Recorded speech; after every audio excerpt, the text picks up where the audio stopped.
কিন্তু এখনকার বদ অভ্যাস, এরা মগরবের পরে খানা খাবে না, এরা খেবে রাত মানে 9টা 10টার দিকে খাবে। এ তারাবিন মানে এশারের নামাজ পড়ে আসবে, তারপরে খাবে। খাওয়ার পরে কেউ মোবাইল দেখবে, কেউ বহু বেটির সাথে গল্প গুজব করবে, তোমার বহুকে পুছ করবে, তোমার মারা কয় বহিন, তোমার খালারা কয় বহিন, তোমার 14 গোষ্ঠী কুণ্ঠে কুণ্ঠে আছে। এই গল্প করতে করতে রাত 11টা বাজবে, 12টা বাজবে, তারপরে বিছানে শুধু মোবাইল দেখবে, বলে নিদ হয় না, ফেসবুক টিকটক সব দেখছে।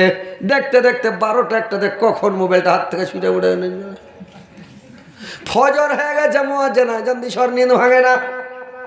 ও ফজরের জামাত ধরতে পারে না, নামাজ পড়তে পারে না, আমার জামাত ছুটে গেল।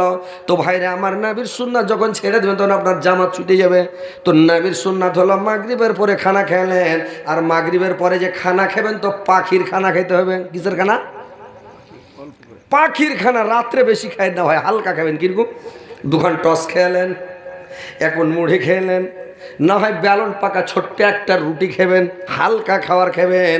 আপনার শরীর টাইট ফিট থাকবে, আপনার পেটের ভিতরে কম্প্রেসার মেশিন চলবে, শো শো করে সবকে হজম করে পার করে দেবে। নিয়ে না দেবে, ঘুম আসবে তো বিন্দাস, এমন ঘুম আসবে রাতে পেশাব করতে উঠতে হবে না, পায়খানা করতে উঠতে হবে না, নিন্দটা ভোগ হয়ে যাবে। এখন আমরা সবাই ভুল করছি, রাইতে হুঁড়িয়া একবারে ভাত খেয়ে নিলাম, একবারে 3 নম্বর গেটের কাছ থেকে 1 নম্বর গেট পর্যন্ত পুরা খেয়ে নিলাম, কম্প্রেসার মেশিন চলছে, উকাস পাই না। তখন কি করবে? তল দিয়া ধুম্মা না ছেড়া মুখের দিক দিয়ে ধুম্মা বাইর হতে লাগলো, ধুম্মা ঢেকুর বধ হজবি আও আও করছে। রাইতে ঘুম আসে না, 14 বার যাবে পেশাব করতে, 15 বার যাবে পায়খানা করতে, আর শান্তি আসে না। যেদিন নবীর সুন্নাত ছেড়ে দেবেন ওদিন আপনাকে অসুখ হয়ে যাবে, বেমারি হয়ে যাবে, অসুখ হয়ে যাবে। আপনার বেমারি হবে না ভাই, নবীর সুন্নাত তারিখ মোতাবেক চলেন, কোনো অসুখ বিসুখ হবে না, বেমারি হবে না, আপনার ঘন ঘন পেশাব হবে না, শরীর ভালো থাকবে। একটা ইন্ডিয়ার ডাক্তার চলে গেছে মানে মদিনায়, মক্কাতে যা সৌদি আরবে গিয়া করেছে কি ডাক্তারি খুলে দিয়েছে রে ভাই। মদিনাতে যা ডাক্তারি, ও মক্কাতে ডাক্তারি না খুলে মদিনাতে খুলেছে, আর বিরাট ডাক্তারি খুলে দিয়ে বেচারি বসে আছে। ইন্ডিয়ার ডাক্তার টাকা কামাবো, সৌদিয়ার টাকা খুব দামি টাকা, ইন্ডিয়ার টাকা মানে সস্তা, পয়সাওয়ালা হয়ে যাব। ডাক্তারি খুলে বসে আছে, একটাও পেশেন্ট আসে না, 2 মাস 4 মাস 6 মাস 1 বছর হয়ে যাচ্ছে, একটাও পেশেন্ট পাই না। একটা বিসমিল্লাহ বলে মানে গ্যাসের ট্যাবলেট বিক্রি করতে পাইনি, জ্যাম বিক্রি করতে পাইনি, আর কোনো রকমের জ্বর সর্দি খাসি হাঁপানি মানে কোনো রকমের কোনো বেমারি মানে বিসমিল্লাহ করে সাইতি করতে পারিনি, কোনো বিক্রি হয়নি। বুঝতে আছে 1 বছর হয়ে গেছে। তখন একটা লোককে বলছে, মানুষ 1 বছর তাহলে না দোস্তি হবে, চলাফেরা হবে, কি হবে না, তাহলে চীনের পরিচয় হয়ে গেছে। তখন বলছে, হ্যাঁ জি ভাই, ব্যাপারটাকে আমি ইন্ডিয়ার ডাক্তার বলে আমাকে হেলা করছে এরা, না ইন্ডিয়ার বিদেশি ডাক্তার বলে আমার কাছে ওষুধ নেবে না, না ব্যাপারটা কি? 1 বছর হয়ে গেছে, আমি একটা টাকাও এখানে বিক্রি করতে পারিনি ওষুধ, ব্যাপারটা কি? লোকটা বলছে, ভাই রে ডাক্তার সাহেব, এটার নাম হচ্ছে মদিনা মানাওয়ারা, এটা হচ্ছে নবীর দেশ, এটা হচ্ছে মদিনা। একটা লোক নবীর সুন্নাত ছাড়া কোনো একটা পা উঠাবে না, একটা কথা নবীর সুন্নাত ছাড়া বলবে না। এই দেশের লোকেরা এতে হুঁড়িয়া ভাত খায় না, যারকে পেটে গড় হজমি হবে, বদ হজম হবে, এরাকে ডাক্তারের কাছে যেতে হবে, রাতে 2-3টা খেজুর খায়া 1 গ্লাস পানি খেয়ে শুয়ে গেল, বিন্দাস ঘুম পাড়ছে, জীবনে পেট খারাপ হবে না, জীবনে সর্দি খাসি জ্বর জ্বালা মাথা ব্যথা পেট ব্যথা শরীর ব্যথা কিছু হবে না। সব মক্কার লোক মদিনার লোক সব টাইট ফিট একেবারে, ভারতের লোকেদের টাই হাঁটো পুরা ভরে ভাত খেয়ে ভাত হয়ে গেছে, মানে পেট টাট বড়। সৌদি আরবের লোক দেখেন, আমেরিকার লোক দেখেন টাইট ফিট একেবারে সব বডি, কেনে রাত্রে বেশি খাবে না, আর রাইতে বেশি খাওয়ার লেগে সুগার হাই প্রেশার। কেন? বেশি ভাত খেলেবেন রাইতে আপনার সুগার বেড়ে যাবে, 14 বার পেশাব করতে উঠতে হবে, বুঝলেন? রাইতে বেশি খাবেন না, হালকা খাবেন, নবীর সুন্নাত মেনে চলেন। মায়েরা আমার, বোনেরা আমার, ভালো করে কথাগুলো শুনেন, মনে রাখবেন যে স্বামীর সেবা মন দিয়ে করতে হবে, স্বামীকে খুশি রাখতে হবে, সন্তুষ্ট করতে হবে। তোমার স্বামী যদি তোমার উপরে রাজি থাকে, সন্তুষ্ট থাকে, তোমার স্বামী যদি তোমার জন্য দোয়া করে দেয়, তাহলে তোমার জান্নাতে যেতে কোনো অসুবিধা হবে না। আল্লাহর নবীর বিবি উম্মুল মুমিনিন হযরতে খাদিজা আল্লাহর রাসূলকে কত ভালোবাসতেন, কত ভালোবাসতেন ভাইরে আমার। আল্লাহর নবী যে বিবি খাদিজাকে বিয়ে করলেন, আল্লাহ পাক খাদিজার সঙ্গে যে বিয়েটা দিলেন, কেন দিলেন রে ভাই? আল্লাহর নবীর বয়স 25 বছর, আর আল্লাহর নবীর মানে বয়স 25 বছর, খাদিজার বয়স 40 বছর, এত বয়স 15 বছরের ছোট বড়। তো এই যে মানে খাদিজার সঙ্গে বিয়েটা হলো, কেন আল্লাহ পাক বিয়ে দিলেন এর মাসলাহাত জানেন? যে আল্লাহর নবী দেখেন, মানুষ যখন ইয়ং বয়স থাকে রে ভাই, চ্যাংড়া বয়স থাকে, তো চ্যাংড়া বয়সে ওর বুদ্ধিটাও চ্যাংড়া হয়ে থাকে নাকি? চ্যাংড়া মানুষের বুদ্ধিটা চ্যাংড়া। মানুষ বলে চ্যাংড়া লোকের প্রত্যেক কথায় হাসি, আর বুড়া মানুষের প্রত্যেক কথায় কাশি নাকি? চ্যাংড়া পিলা কথায় একটা কয়ে খালি খটখট করে হাসবে, আর বুড়া মানুষ একটা কথা কয়ে দিয়ে খালি খুঁখে চলে যাবে, খুঁখে চলে যাবে। তার মানে ওর হাসার টেম্পার শেষ হয়ে গেছে, আর টেম্পার নাই। তো কেন বিয়ে করলেন জানেন? যে খাদিজাকে বিয়ে দিলেন যে নবী যেন ওকে কন্ট্রোল করে নিয়ে থাকতে পারে, নবীকে অধৈর্য না হয়, ওর মন ভেঙে না যায়, যেটাই হবে ওকে সন্তুষ্ট করবে, সান্ত্বনা করবে। নবীকে কত সান্ত্বনা দেয় সব সময়। আল্লাহর নবীর যখন কোনো মন খারাপ হয়ে যায়, তো খাদিজা বুঝায় কেন মন খারাপ, কেন এরকম করছেন, চিন্তা করতে হবে না, আর আমি তো আছি, কেন এলে চিন্তা করছেন? জি, গারে হিরাতে যখন আল্লাহর নবীকে জিবরাইল যখন চেপে ধরেছিল, ওখান থেকে এসে আল্লাহর নবী বলছেন, নবীজি বলেন ও খাদিজা, ঠান্ডাতে মর যাই জান চলিয়া, উড়াও চাদর যায় রে জীবন, উড়াও চাদর যায় রে জীবন, জ্বরের জ্বালাতে ফুরকানে হামিদ নাজেল হলো জিবরাইল দ্বারাতে, ফুরকানে হামিদ নাজেল হলো জিবরাইল দ্বারাতে। আল্লাহর নবী এসে আল্লাহর নবী খাদিজাকে বলল, খাদিজা একটা চাদর দিয়ে আমাকে ঢেকে দাও। আল্লাহর নবীকে একটা চাদর দিয়ে আল্লাহর নবীকে ঢেকে দিলেন রে ভাই। আল্লাহর রাসূল কাঁপছে, থরথর থরথর করে কাঁপতেছে। আল্লাহর নবীকে খাদিজা পরশে বসে চেপে ধরে আছেন, পরশে বসে ধরে আছেন। স্বামী গো, কেন আপনি এরকম করছেন, কেন তর ধরেছেন, কি হয়ে গেল হঠাৎ, আপনার কি ব্যাপার? আল্লাহর নবী বললেন, খাদিজা মনে হয় আমি আর দুনিয়াতে বাঁচব না রে খাদিজা, মনে হয় আমার জীবনের শেষ রে খাদিজা। খাদিজা বলল, কেন স্বামী গো? আল্লাহর নবী বললেন, রে খাদিজা, আমি গারে হিরাতে ছিলাম, একটা লোক এসে আমাকে ধরে নিল, আমাকে বলছে তুমি পড়ো, ইকরা, তুমি পড়ো। আমি বললাম আমি তো উম্মে মানুষ, আমি তো পড়তে জানি না। আমাকে এমন করে চেপে ধরলাম যে আমার ভয়ে একবারে ঠোঁট খাড়া লাগলো কাঁপতে। একরা পড় রহল আমিন, নবীজিকে দিলেন পড়ার তালিম। নবীজি বললেন উম্মি আমি, নবীজি বললেন উম্মি আমি জানি না পড়েতে, ফুরকানে হামিদ নাজেল হলো জিবরাইল দ্বারাতে। জিবরাইলের হাতোয় খানা চেপে ধরে নবীজির সিনা, তখন নবীজির ঠোঁট দুইখানা লাগলো কাঁপিতে। ফুরকানে হামিদ নাজেল হলো জিবরাইল দ্বারাতে, ফুরকানে হামিদ নাজেল হলো জিবরাইল দ্বারাতে। জিবরাইল পড়েন সূরা আলাক, নবীজি আমার অতি চালাক। জিবরাইলের সঙ্গে নবী, জিবরাইলের সঙ্গে নবী লাগলেন পড়েতে। ফুরকানে হামিদ নাজেল হলো জিবরাইল দ্বারাতে, ফুরকানে হামিদ নাজেল হলো জিবরাইল দ্বারাতে মানব কুলে আহকাম সারা পূর্ণ হলো 30 পারা ধীরে ধীরে বারেক তালা ধীরে ধীরে বারেক তালা পাঠালেন দুনিয়াতে ফুরকানে হামিদ নাজেল হলো জিবরাইল দ্বারাতে ফুরকানে হামিদ নাজেল হলো জিবরাইল দ্বারাতে ভাইরে আমার বন্ধুরা আমার আল্লাহর নবী বলছেন খাদিজা মনে হয় আমি বাঁচবো না রে লোকটা আমাকে এমন করে চেপে ধরেছে রে খাদিজা খাদিজা বললেন স্বামী গো আপনি চিন্তা করবেন না আপনি ঘাবড়াবার কোনো দরকার নাই আপনি ঘাবড়ে যেন না স্বামী গো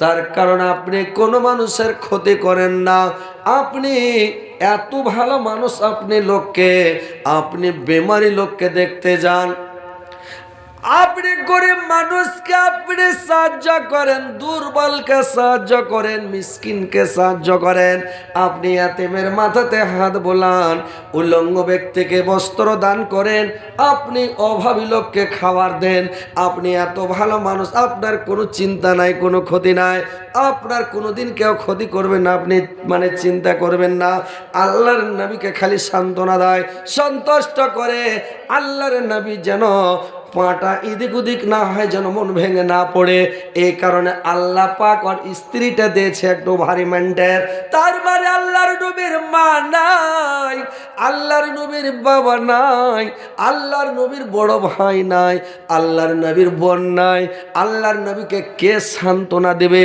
আল্লাহর নবীকে কে সন্তুষ্ট করবে আল্লাহর নবীকে কে সান্ত্বনা দেবে এই কারণে আল্লাহ একটু বয়স্ক স্ত্রী দিলেন যেন ফ্যামিলিটাকে নিয়ে চলে ওকে নিয়ে সন্তুষ্ট করে সান্ত্বনা দিয়ে যেন গাড়ি চালায় একটা যুবক ছেলে যদি মানে 20 বছরকার চ্যাংড়া মোটর সাইকেল চালায় ওর পাঁচরে 12-14 বছরকার একটা স্ত্রী যদি গাড়ির পাশা থেকে বসে তো বলবে হাজি তুমি কি গাড়ি জোরে চালাতে পারবে না গাড়ি একটু জোরে চালাও একটু টানো পিক আপ টানো তুমি গাড়ি কেমন করে চালাইছো তুমি গাড়ি চালাতে জানো না কতগুলো বেটি ছেলে গাড়ির পাশে থেকে বসবে টিকটক ভিডিওতে দেখতে পেয়েছেন বাংলাদেশের গাড়ি চালিয়েছে তো ওর স্ত্রীটা কোথায় থামো থামো বুঝে কেনে কুঝে আমাকে নামে দাও গাড়ি থেকে বুঝলে কেনে কুঝেন করে গাড়ি চালাই নাকি বুঝে কেনে রে জোরে চালাইবা আর ঝোঁককে ব্রেক করবে যাতে পিঠে একবার ধাক্কা লাগে তো তুমি তো ঝোঁকে ব্রেকও করো না আর তুমি গাড়িও জোরে টানো না ঢিবির ঢিবির করে গাড়ি চালে তোমার কাছে চড়ে লাভ নেই নামো তাহলে বেটি ছেলে পছন্দ করে ঝোঁকে আবার ব্রেক মারে যাতে ওরা ঠিস মারে আপনার গায়ের উপরে যা পড়ে নাকি তো এইগুলো বেটি ছেলে পছন্দ করে তো ই খেপা ব্রেক টেরেক মারে না তো যদি হালকা বয়সের স্ত্রী হয় তো ও বলবে যে চালাও গাড়ি টানো ই তখন কিছু বুঝবে না ইয়ারও বয়স কম স্ত্রীরও বয়স কম বলে পিক আপ টানো ই তখন টানলে টাইনে যে কারোর গাছে দিলে লড়ি হ্যাঁ নয় কারোর গরুর পাছা দিকে ভিড়িয়ে দিলে মোটর সাইকেলের চাক্কা মানে এক্সাইডিং করবে কিনা যে ভাই হ্যাঁ করবে না এরা একটু চালাচুলি করেন তাহলে ও যদি পিক আপ টান তার এরও বুদ্ধি কম ওরও বুদ্ধি কম তো এক্সাইডিং হয়ে কি হবে না আর পাছা দিকে যদি আপনার 30 বছরকার একটা লোক বসে থাকে আপনার বয়স 20 বছর যখনই পিক আপ টানবেন আসতে এখানে কমাও একটু ধীরে চালাও তো ওই লোকটা আস্তে আস্তে কন্ট্রোল হয়ে যাবে আর আমার ড্রাইভার নতুন গাড়ি কিনলাম গাড়ি চালাতে জানি না গাড়ি চালাতে যদি শিখে গাড়ি শিখছি এবারে যখন মানে গাড়ি চালাতে মানে ব্রেক চাপো কি পিক আপ চাপা সে গাড়ি লাফিয়ে উঠছে একবারে ভিতরে ডরিয়া গেল যে বাপরে এই তো গাড়ি চালা যাবে না তো গাড়ি চালাতে পারি না আস্তে আস্তে যদি শিখলাম তো আর বেটা গেলা কইছে আবার তুমি কি গাড়ি জোরে চালাতে পারবে না যে টানো না যে উড়িয়ে দাও বুঝলি খাপা এরকম করে উড়িয়ে দিলে তো গাছের উপরে গাড়ি চড়ে নেবে না গাড়িকে ধীরে চালাতে হবে তাহলে বয়স হয়ে গেলে মানুষের একটা ধৈর্য আসবে আর ড্রাইভারে গাড়ি চালিয়েছে আর আমি খালি বসে আছি ড্রাইভার গাড়ি চালিয়েছে তো ড্রাইভারের গাড়ি চালা দেখে এমন একটা অভিজ্ঞতা হয়ে গেছে ড্রাইভারকে বলছে এখানে কমাও এনে একটু ডাইনে যাবো এনে একটু মায়ে করো এক হাতটা মাচাও এরকম চালাও ওরকম চালাও ওকে বলছি ড্রাইভার ঠিক চালাইছে আমার এমন অভিজ্ঞতা হয়ে গেছে আমি যে গাড়ি চালাচ্ছি কিনা তো উড়িয়ে দিছে আমার চলছে সমস্যা করে তার মানে ড্রাইভার থেকে আমি বসে থেকে পেকে গেছি বুঝতে পারলেন তো বয়স্ক লোকের একটা দাম আছে বয়স যখন হয়ে যাবে তখন ওর একটা ধৈর্য এসে যাবে এই লেগে আল্লাহ খাদিজার বয়স 40 নাবির বয়স 25 কেনে নাবিকে কন্ট্রোল করার লেগে একটা বয়স্ক স্ত্রী দেশ যাতে ও কোনো সময় যদি মন ভেঙে পড়ে যায় তো এই সান্ত্বনা দেবে, মনটাকে খুশি করবে, সান্ত্বনা দেবে। গাড়ি জোরে চালায় না, আস্তে চালাও, থেমে চলো, এন করে চালাও, অন করে চালাও, এখানে টেনশন করি না, এখানে রাখতে হবে না, তুমি বাড়ি চলো, চলো খেয়ে নাও, তুমি না খেয়ে শুতিও না, আরে চেতে খেয়ে, মানে এই যে একটা ওর অভিজ্ঞতা আছে তো নাকি। এমনি বয়স্ক লোকের সাথে বিয়ে হয়েছে জি ভাই। মানে আমি যখন স্ত্রীর কথা বলছি তো কেউ রেগেছি যে ও স্ত্রীর কথা কেন বলছে, তো স্ত্রীর কথা বলছি মানে আমিও বিয়ে করেছি, পরে আমার স্ত্রীটা মরে যাওয়ার পরে এটা হালকা বয়সে, তো ওর ভাইয়ের গাড়ি বেড়াইতে যাচ্ছি, তো আমাকে বলছে গাড়ি জোরে চালানো জি, তুমি জোরে চালাতে পারবে না, আমি রে পাগলি চালাছি, চল না রে চালাছি, ও কোথায় হ্যাঁ জোরে চালাও, না না চালালে আমি কুদা পড়ে যাবো গাড়ি থেকে। শালা পাগল নাকি রে, গাড়ি থেকে পড়ে যাবো মানে, আর ঠিক লাফিয়ে পড়ে গেছে, মানে গাড়ি জোরে চালানো, মিডিয়াম গাড়ি চালাচ্ছি মোটর সাইকেল, ও গাড়ি থেকে লাফিয়ে পড়ে গেছে, আর যেমন লাফিয়ে পড়েছে গোবরের উপর পা পড়ে গেছে, আর গোবরে যেমন পা পড়ে শরীরকে যে 4-5 হাত দূরে যা পড়েছে, শরীরকে চলিয়েছে ও, ব্যাপার খারাপ। গাড়ি খাড়ো করলাম, গাড়ি খাড়ো করে যদি উঠাচ্ছি তো কুণ্ঠে যে লেগে সব বমি করতে শুরু করে দেয়, আমি যদি মরলো, ফের আর একবার বিয়ে করতে হলো লেগেছে আমাকে। তুমি ব্যাপার খারাপ, কি করবো, গাড়ি তো উঠাইতে পারি না, বমি করে চলে যাচ্ছে, মানে কুণ্ঠে আচ্চামকা লেগে গেছে, ওই গোবর উপরে সরকে গেছে, ব্যাপার খারাপ। তো বেশিরভাগ চলে গেছি, তো আমার শালারাকে ফোন করলাম যে তাড়াতাড়ি এসো তো, কী হয়ে গেল রে ভাই, মরে গেলে কেউ যে রাস্তাতে মেরে ফেললে নাকি, তাড়াতাড়ি ফোন করলাম, আসলো উঠিয়ে নিয়ে যে সুই সেলেন করে তারপর বমি থামে। তো বুঝতে পারলেন তো, এই যে পাছা দিকে কম বয়সের যদি লোক থাকে ওর কথাই শুনতে হবে না, কথায় পড়তে হবে না, ওই লেগে আল্লাহ মানে একটা মিলিয়ে দেয় যে একটা বয়স্ক লোক থাকলে ওর ধৈর্য আলাদা, কম বয়সে থাকলে ওর ধৈর্য আলাদা, মানে ওর ধৈর্য থাকবে না, এই লেগে খাদিজার সাথে বিয়ে। তো আল্লাহর নবীকে খাদিজা কত ভালোবাসতেন, কত ভালোবাসতেন, যখন খাদিজা মারা গেল রে ভাই, খাদিজা যখন দুনিয়া থেকে চলে গেল, আল্লাহর রাসূলের সামনে যখন মানুষ কথা মানে কোন মানুষ যখন খাদিজার কথা বলতে লাগতেন, আল্লাহর রাসূল সমস্ত গল্পকে বন্ধ করে দিতেন, আর সমস্ত কথা বন্ধ করে দিয়ে আল্লাহর নবী এবার কি করতেন, আল্লাহর নবী সমস্ত গল্প বন্ধ করে খাদিজার গুণ বর্ণনা করতে লাগতেন, খাদিজার কথা আলোচনা করতে লাগলেন, খাদিজাকে আল্লাহর নবী কত ভালোবাসতেন। যখন এরকম কথা বলেন শুনতে শুনতে একদিন আয়েশা আল্লাহর নবীর উপরে রেগে গেছেন, কারণ সতীনের ঝালা সতীন বরদাস্ত করতে পারে না। পারবে জি ভাই, সতীন এমন দেখেন হ্যাঁ করবেন না তো ওয়াজ করতে ভালো লাগবে না, সতীনের এমন একটা ঝালাস আছে, সতীনের মতন ঝালাস পৃথিবীতে আর কিছু নাই। আছে কি, এক সতীন আর এক সতীনের থালিতে ছাত্র সেনে খেয়ে এলেছে, তখন ওর সতীনটা রেগে গেছে, মাকে তুই হার থালি ছাত্র সেনে খালি, তোর থালিতে আমি গুছাই না খাবো, হাত থালিতে তুই কেন ছাত্র সেনা খালি, মানে রাগের চোটে কয়েছে তুই হাত থালিতে ছাত্র সেনা খালি, তোর থালিতে গুছাই না খাবো। মানে সতীনের এমন একটা ঝালাস যে এর ঘে মতন ঝালাস আর পৃথিবীতে কিছুই নাই, এত ঝালাস। তো এই লেগে মাইয়া লোক কহে যে ওই বলবে যে হাগো টলা হাগো পড়োশি কেমন সতীনের ঝালাস গো। তো আরেকজনা কইছে যেমনি বহে কাঠের আগুন তেমনি সতীনের ঝালাস গো, কাঠের আগুন থেকে সতীনের ঝালাস বেশি। আয়েশার সামনে যখন খাদিজার গুণ বর্ণনা করতে লাগলো, খাদিজা আল্লাহর রাসূলের উপরে রেগে গেলেন, আর রেগে যায় আল্লাহর নবীকে বলছেন, যখন আপনার বয়স 25 বছর, একটা 40 বছরকার জাইফি বুড়িকে বিয়ে করেছিলেন, আর জাইফি বুড়িকে বিয়ে করে আপনি সব সময় খালি খাদিজা খাদিজা খাদিজা, 100 দিনের যদি নাম লেলেন ওর আগা দিকে তোর গতরে সালের কাঠি যেন করে মারে, ছক করে আগুন ধরে যাবে, মানে এটা বরদাস্ত করতে পারবে না কোনো স্ত্রী লোক, বুঝলেন। সতীনের যদি গুণ বর্ণনা করে দেন তো থামতে পারবে না।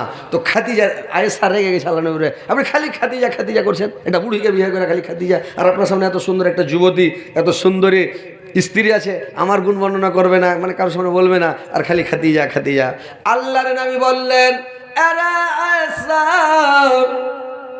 শুনো, আয়েশা